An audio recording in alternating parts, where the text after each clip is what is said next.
Article 16 fundamental right part 3 of the constitution. जैसा कि आप लोग जानते हो, हम शॉर्ट नोट्स के थ्रू फंडामेंटल राइट्स को कंप्लीट करने की कोशिश कर रहे हैं। यहाँ पे इस लेक्चर का ऑब्जेक्टिव ये बिल्कुल नहीं है कि मैं आपको एवरी नीटी ग्रिटी बहुत से सुप्रीम कोर्ट जजमेंट्स और एक एक चीज़ समझाने की कोशिश करूँ। इस लेक्चर सीरीज़ का ऑब्जेक्टिव आप लोग पहले से जानते हो। हम लोग बहुत कंसाइज फॉर्म में सिर्फ उन्हीं चीज़ों को समझने की कोशिश कर रहे हैं जो एग्ज़ाम में पूछा जा रहा है और जो एग्ज़ाम पर्सपेक्टिव से सिर्फ इम्पॉर्टेंट है। तो ज़्यादा एनालिटिकल पॉइंट ऑफ व्यू मैं आपको यहाँ पे नहीं दे रहा हूँ। खैर, शुरू करते हैं इस शॉर्ट नोट को समझाना आपको आर्टिकल 16 के बारे में। ये बात करता है equality of opportunity for all citizen. जैसा कि आप जानते हो 15, 16, 19, 29, 30 are available to citizens only. Equality of opportunity for all citizens in matters of employment और appointment to any office under the state. ठीक है, तो अगर कोई नौकरी निकालती है हमारी सरकार यूपीएससी में, तो वहाँ पे उसे इक्वलिटी देनी पड़ेगी सबको ऑफ अपॉर्चुनिटी। ठीक, अब यहाँ पे आगे बढ़ने से पहले मैं आपको ये बता दूं कि आर्टिकल 16 में मैं आपको अभी कुछ और भी चीज़ें बताऊंगा। जैसे हम लोग मंडल कमीशन की थोड़ी सी बात करने की कोशिश करेंगे, जैसे हम लोग यहाँ पे ओबीसी की बात करने की कोशिश करेंगे, मगर ये जितनी भी बातें हैं ये कभी भी एग्ज़ाम में नहीं पूछी जाती हैं। ठीक है, तो इसे पढ़ने में मज़ा बहुत आता है, इसे समझना बिल्कुल भी ज़रूरी नहीं है। जैसे क्रीमी लेयर क्या होती है, क्रीमी लेयर कौन से डिसीजन के बाद आई, ये सब चीज़ें अगर आप छोड़ भी देते हो तो भी आपके एग्ज़ाम पे कोई फ़र्क नहीं पड़ेगा। ठीक है, तो मैं फिर कह रहा हूँ कि यहाँ पे जो चीज़ एग्ज़ाम में पूछी जाती है और इम्पॉर्टेंट है, मैं सिर्फ उसी से डील कर रहा हूँ।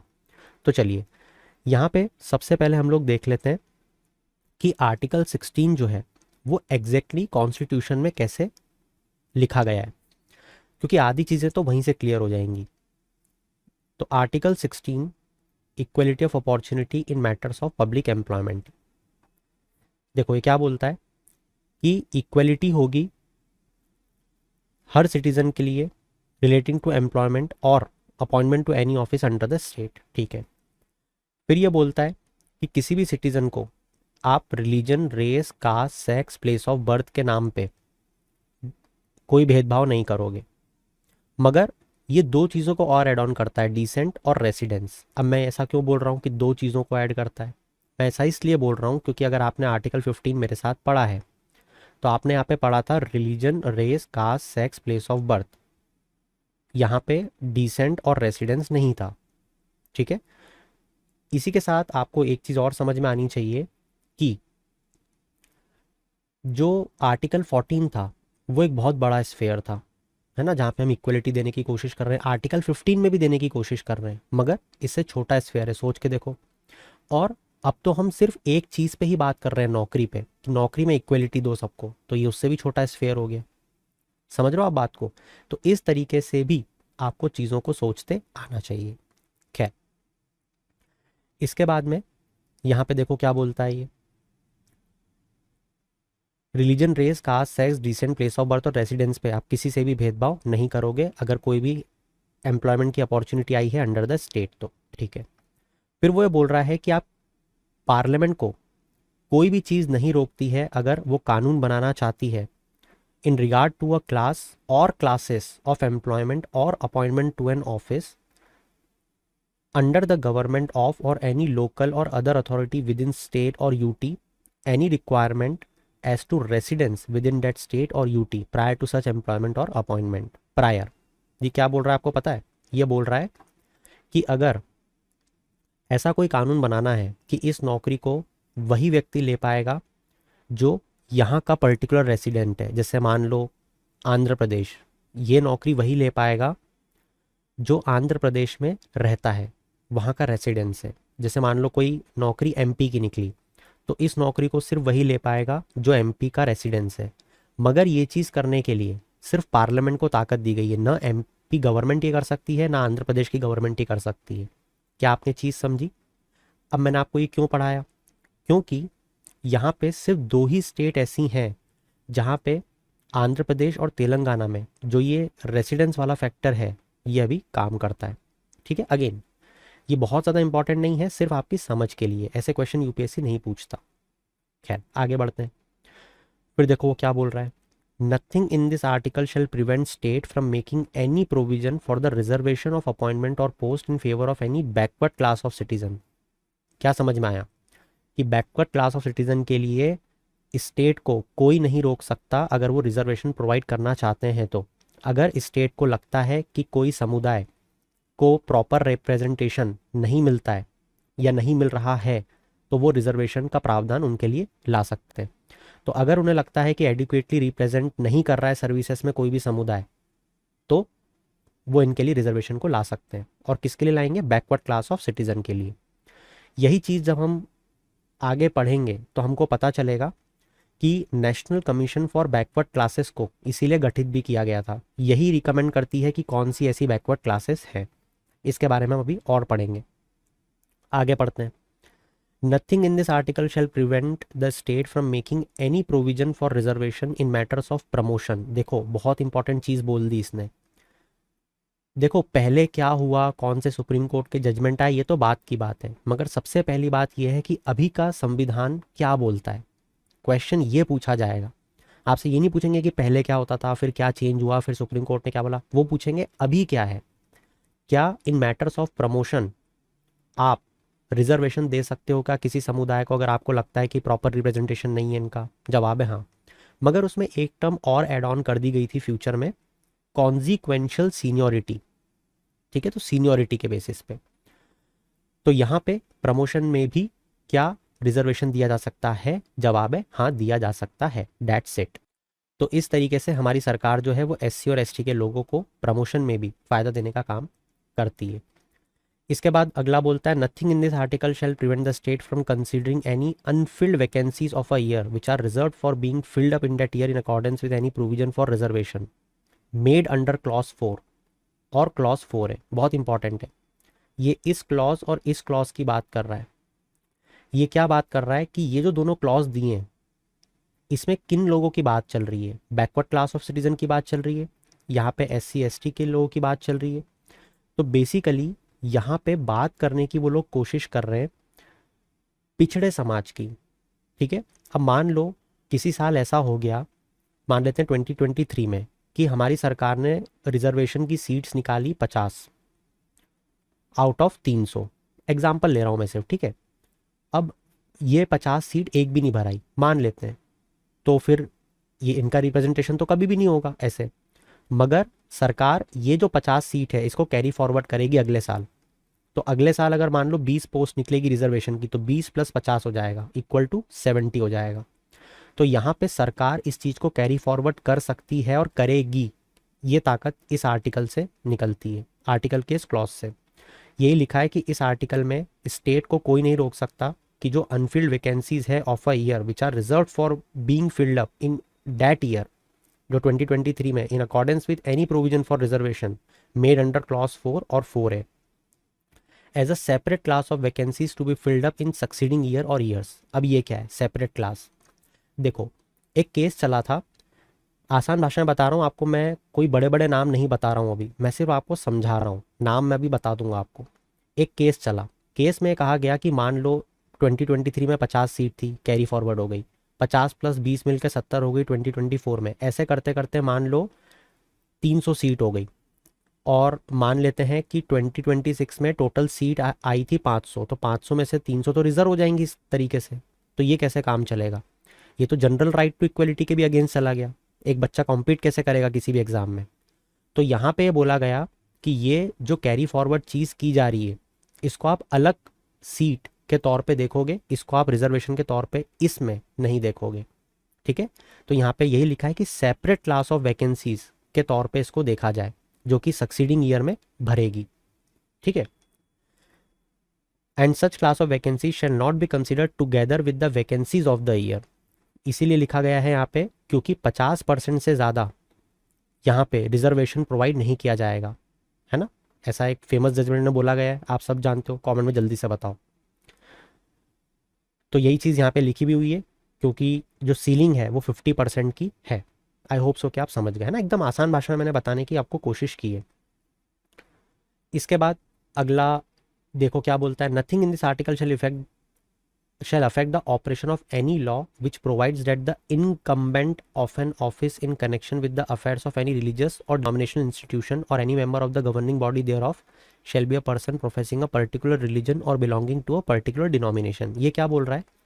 ये बोल रहा है कि अगर कोई रिलीजियस डिनोमिनेशन है, जैसे मान लो एक ऐसी संस्था जैसे वाक्फ बोर्ड, आपको बात पता है कि वाक्फ बोर्ड में काम करने वाला व्यक्ति मुस्लिम ही होगा, वैसे ही अगर कोई मंदिर को एडमिनिस्टर करना है तो उसमें जो व्यक्ति काम करेगा वो हिंदू ही होगा। तो ऐसी चीज़ों को बिल्कुल लाया जा सकता है ना, ये हमारे संविधान में बताया गया है।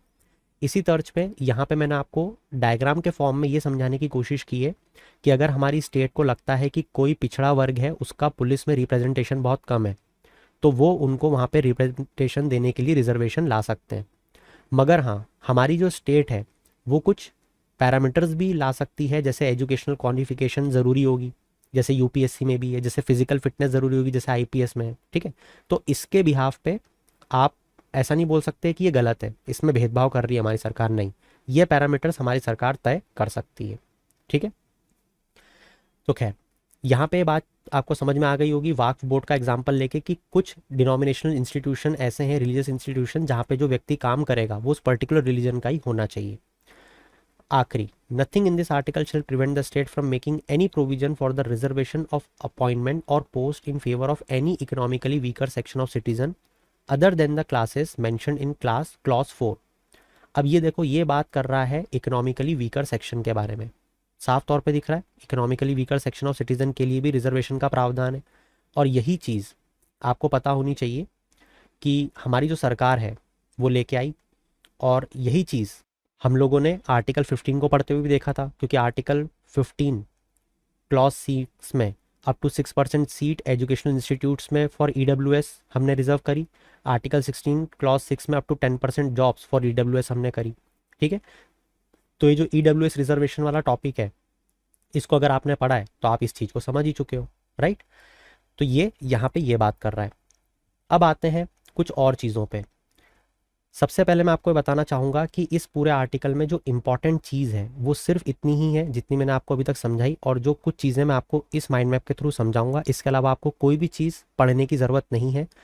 अब मैं आपको जो कुछ चीज़ें बताऊँगा बीच बीच में, जैसे मंडल कमीशन के बारे में, और ये उसको आप छोड़ भी सकते हो। खैर, यहाँ पे इंपॉर्टेंट चीज़ें हैं national commission for backward classes के बारे में जानना, उसके बारे में आपको पता होना चाहिए कि वो क्या काम करती है, क्यों पता होना चाहिए। यूपीएससी मेंस 2022 का क्वेश्चन है ना, जिसको हम देख सकते हैं साफ तौर पे national commission for backward classes के बारे में पूछा है।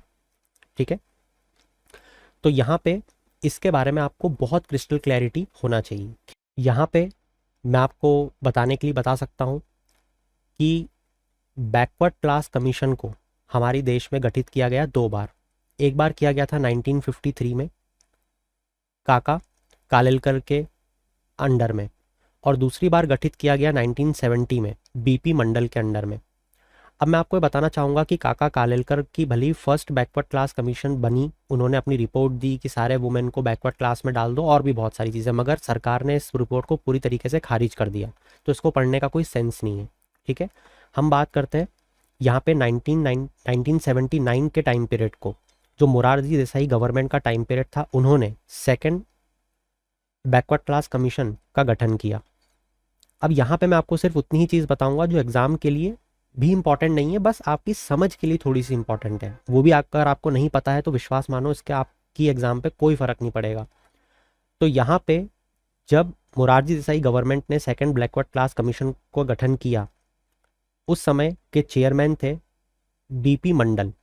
ठीक है, तो आर्टिकल 340 में, जब हम आर्टिकल 340 को पढ़ते हैं, हमने पढ़ा भी है साथ में, ठीक है, तो आर्टिकल 340 को जब हम पढ़ते हैं तो हमारा संविधान ये बोलता है कि सरकार जो है उसको इन्वेस्टिगेट करना चाहिए conditions of the socially and educationally backward classes. ध्यान रखना, सोशली एंड एजुकेशनली बोला है, सोशो इकोनॉमिक नहीं बोला है मैंने।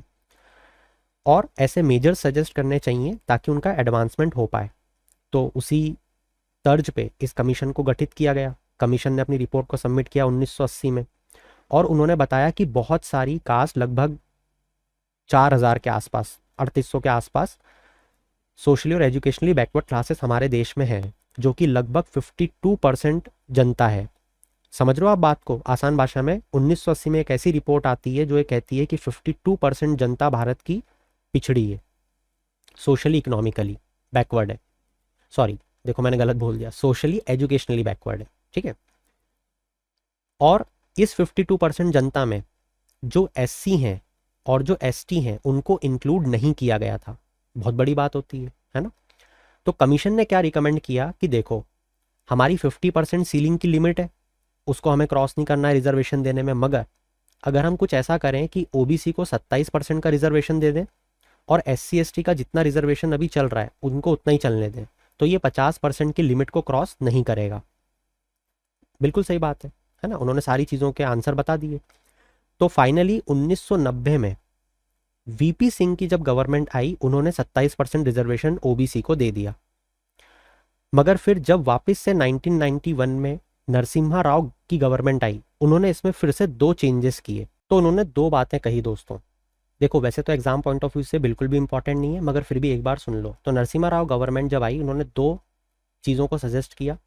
पहला उन्होंने बोला कि ओबीसी में जो आप ये 27% कोटा आपने रखा हुआ है, इस 27% में भी उन ओबीसी के लोगों को आप प्राथमिकता जो इकोनॉमिक क्राइटेरिया से बहुत पिछड़े हैं। आप मतलब समझे इसका क्या है? उन्होंने इकोनॉमिक क्राइटेरिया इंट्रोड्यूस करने की कोशिश करी।